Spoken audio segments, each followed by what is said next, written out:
Finally finally finally অপেক্ষার অবসান। বড়দিদি শেষমেশ এলো মেজদির বাড়িতে, আর সেই আনন্দে মেজদি করলো আজকে সন্ধ্যায় পিৎজা পার্টি। সবাই মিলে কী যে আনন্দ করলাম সেই ব্লগটাই আজকে তোমাদের সাথে শেয়ার করব। তো চলো তার আগে ব্লগটা শুরু করি। তো hello guys, welcome back to my channel.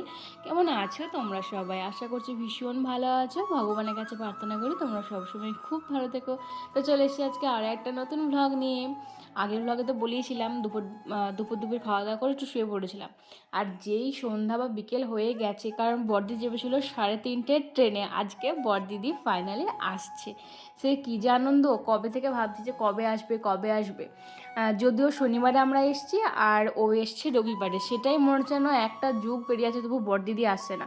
আসলে যখনই কোথাও যায় না কেন একসাথে সবাই যে মজাটা করি সেটা একা একা মিলে হয় না। আর আমরা সবসময় সবাই মিলেই থাকি, যেখানেই যাই দিদিরা আমরা সবাই মিলেই যাই। শুধুমাত্র আমার ভাইটাকে প্রচণ্ড পরিমাণে মিস করছি, সে আর কি বলবো তোমাদের। মানে আগে যেমন বাবা বাবা করতাম, এখন বাবার সাথে ভাইটাও যোগ হয়ে গেছে। যদি ভাই থাকতো বাবা থাকতো তাহলে কত আনন্দ হতো আর কি, এর চেয়েও বেশি আনন্দ করতাম। তো যাই হোক, কি আর করা যাবে, ভাইও কিছুদিন পর হয়তো আসবে, তখন সেটাও তোমার সাথে শেয়ার করব। তো যাই হোক, এদিকে সন্ধ্যা তো হয়েই গেছে, সন্ধ্যাবেলা বিকেলবেলা আর কি, ওই একদম সন্ধ্যা লাগু। তো ওখানে দেখলাম মা সব বসে আছে, ওখানে গল্প করছে, বাড়িতে যারা সব থাকে তো তাদের সাথে সব গল্প করছে, আর ডোরো তো খেলাখেলি করছে। আর দাদা গেছিলো একটু কোথায় কোথায় গেছিলো জানি না, ডিউটিতেই হয়তো গেছিলো, আমি ঠিক বলতে পারছি না। তো সেখান থেকে আসার পর না সরি, মেজদি বাজারে পাঠিয়েছিল চিজ আনতে।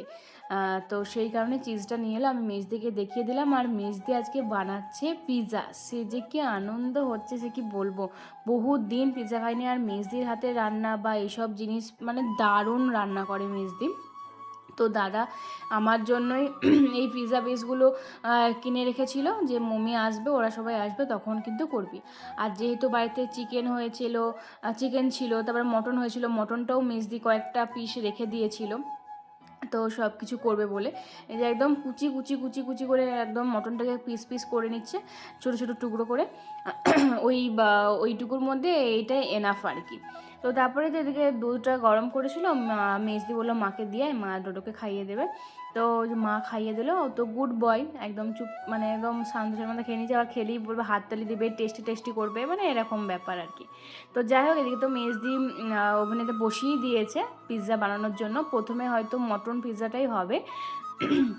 পিৎজা বেসটাকে প্রথমে একটু তার মধ্যে দিয়ে দিয়েছে একটু সাদা তেল দিয়ে, তারপর তো পিৎজা সসটা দিয়ে দিয়েছে। পিৎজা সসের ওপরে এখন দিচ্ছে চিজটা। আর দাদা চিজটা না মানে শক্তটা নিয়ে আসেনি, যে কিউব করে দেবে বা একটু ইয়ে করে দেবে, সেরকমটা আনেনি।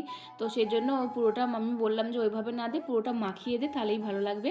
তো পুরোটা মাখিয়ে দিয়েছে। আর মাখিয়ে দেওয়ার পর পিৎজার ওপরে যা দিতে হয় মোটামুটি, মানে যা বাড়িতে ছিল আর কি, ওই পেঁয়াজ, ক্যাপসিকাম, টমেটো বা লাল ক্যাপসিকাম কিছু একটা দিয়েছিলাম মনে নেই, আর ওই তোমার মটনটা। তো এগুলো দিয়ে দিয়েছে, দেখতে কিন্তু বেশ সুন্দর হয়েছে। আর তার উপরেও কিন্তু আবারও এখন তোমার চিজ দিয়ে দিচ্ছে। তারপরে তোমার মানে যেগুলো মেন আর কি, অরিগ্যানো আর চিলি ফ্লেক্স, যেগুলো দিলেই দেখতে একদম পিৎজার মতন হয়। আর দেখো মনে হচ্ছে যেন পিৎজাটা পুরো রেডি হয়ে গেছে। তো যাই হোক, মোটামুটি এরপর রেডি প্রায় তো হয়েই গেছে, এরপর জাস্ট শুধুমাত্র স্টিমে দিবে তাহলেই কিন্তু হয়ে যাবে। তো মোটামুটি দিয়ে দিয়েছে। আর তারপরে আমার না আর দেখানো হয়নি, পুরো মাথা থেকে বেরিয়ে গেছে যে পিৎজা হচ্ছে বা কিছু। সন্ধ্যাবেলা আড্ডাটা এত পরিমাণে জমে গেছিলো, মানে কি বলবো।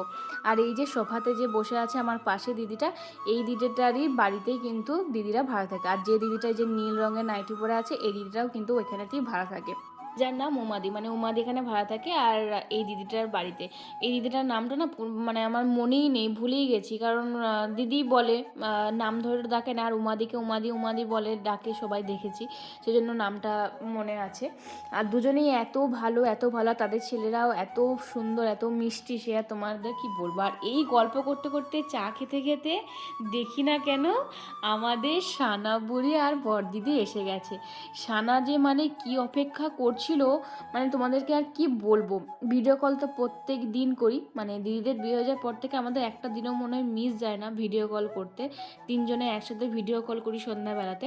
তো এখানে থাকাকালীনও তাই ভিডিও কল আমাদের চলতেই থাকে। তো ও এত মন খারাপ করছিল যে মা আমরা কখন যাব, কখন রেডি হবে মা। মানে দিদিকে সব সময় সারাদিনে এই কথাটাই বলতো, মা চলো, মিমিরা সবাই ওখানে পৌঁছে গেছে, আমরা কখন যাব মা। ওর কথাগুলো তো খুব মিষ্টি, খুব কিউট কিউট করে বলে। তো এত মন খারাপ লাগছিল ওর দেখে, এখানে আসতে পারছিল না, শুধু ওর মাকে এসব বলছিল। তো আজকে ট্রেনে চেপে ওর যে কি আনন্দ, সে তোমাদেরকে কি বলবো। সে দিদি বলছিল এসে, আর সানাবুড়ি মানে এসে সব কিছু দেখে অবাক হয়ে গেছে যে ও যে ফাইনালি এখানে পৌঁছেছে, সেটা মানে ওর চোখে মুখে প্রকাশ পাচ্ছে, ও কতটা আনন্দ খুশি হয়েছে। আর ডোডোও তাই, মানে দেখেছে কি আনন্দ তার। মানে ডোডো তো লোকজন ভীষণ ভালোবাসে, কেউ এলেই ভীষণ খুশি হয়।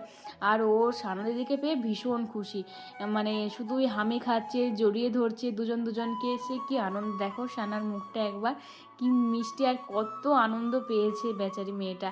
কবে মানে কবে থেকে আশা করে আছে, কখন থেকে যে আমি কবে যাব, কখন যাব সবার সাথে, কখন দেখা হবে। শুভব্রত দ্বারাও আসার কথা ছিল, কিন্তু কাজ পড়ে গেছে, সেজন্য আসতে পারলো না, ওদেরকেই ট্রেনে চাপিয়ে দিয়েছিল। সে তো শুভব্রতদা ভীষণ টেনশন করছিল যে একা একা যেতে পারবে তো, তাও আবার রিজার্ভ মানে ট্রেনের টিকিট পায়নি, এমনি লোকাল ট্রেনেতে মানে এমনি সিটে এসেছিলো, তাও আবার সিট পায়নি যখন চাপিয়ে দিয়েছে। তো বারবার আমাদেরকেও ফোন করছিল যে দাঁড়িয়ে থাকবে, তো সুমিতদা তো যে দাঁড়িয়েই ছিল, একদম ওখান থেকে নিয়ে এসেছে। তো যাই হোক, ভীষণ ভীষণ এখন তো খুশি পরিপূর্ণ হলো আমাদের একদম। না, যদিও ভাই থাকলে আরও বেশি আনন্দ হতো, আর বাবা থাকলে তো কোনো কথাই নেই। তো কি আর করা যাবে। এদিকে তো সবাই এসেছিলো, সবাইকে মিলিয়ে তো চাটা খেলাম। তারপরে বড়দিদি তো ফ্রেশ হয়ে গেল, বড়দিদি তো ভীষণ মানে পিটপিটে, ওকে আগে ফ্রেশ হতে হবে। সানাকেও মানে খাটে তুলতেই দেয়নি, আগে নাম, আগে ফ্রেশ করি তারপরে। আর পিৎজা যা করেছে সেটাই বললাম, মাথা থেকে বেরিয়ে গেছে। এই যে মানে পিৎজা কাটা কুটি করে খেয়েও নিয়েছি, দেখো না। চিকেন পিৎজা আর মটন পিৎজা দুটোই হয়েছিল, কারণ সবাই তো চিকেন খায় না সেই কারণে। তো ভীষণ সুন্দর হয়েছিল, সে তোমাদেরকে কি বলবো, মানে দোকানের থেকেও সুন্দর, এত ভালো টেস্টি মানে হয়েছিল সে, আর কি বলবো, দারুণ দারুণ। ভীষণ ভীষণ মজা করছি, মানে এরকম মজা বহুদিন পর করছি, প্রায় মনে হয় অনেক দিন হয়ে গেছে এরকম একসাথে হয়নি, একসাথে থাকিনি। তো যাই হোক, এদিকে তো দাদার আবার ডিউটি আছে, দাদা তো চলে গেল, দাদাকেও খাইয়ে দাইয়ে দিদি পাঠিয়ে দিল। আর এদিকে আমরা সবাই মিলে বসে বসে আনন্দ করছি, আর গান বাজছে। এদিকে ডোডো তো গান একটা শোনার জো নেই, মানে মিউজিক বাজলেই ওর হাত পা ওরকম করে নাচতে থাকে। আমরা এত হাসি ওর নাচ দেখে, ওর নাচের ধরনটাই মানে কী রকম, সে আর কি বলবো তোমাদের। তো যাই হোক, এদিকে তো মা ফোন টোন দেখছে, আর ওরা এদিকে নাচানাচি করছে, আর দিদি করছে এদিকে রান্না বান্না। এই মাছ ভাজা হবে, মানে মাছের আজকে ওই কিছু একটা মোয়া টোয়া হবে, আর এদিকে মটন তো আছেই। তো চলো, আজকের মতন ভিডিওটা এই পর্যন্ত। কেমন লাগলো তোমরা জানিও, ভালো লাগলে অবশ্যই লাইক কমেন্ট শেয়ার করে দিও। বাই।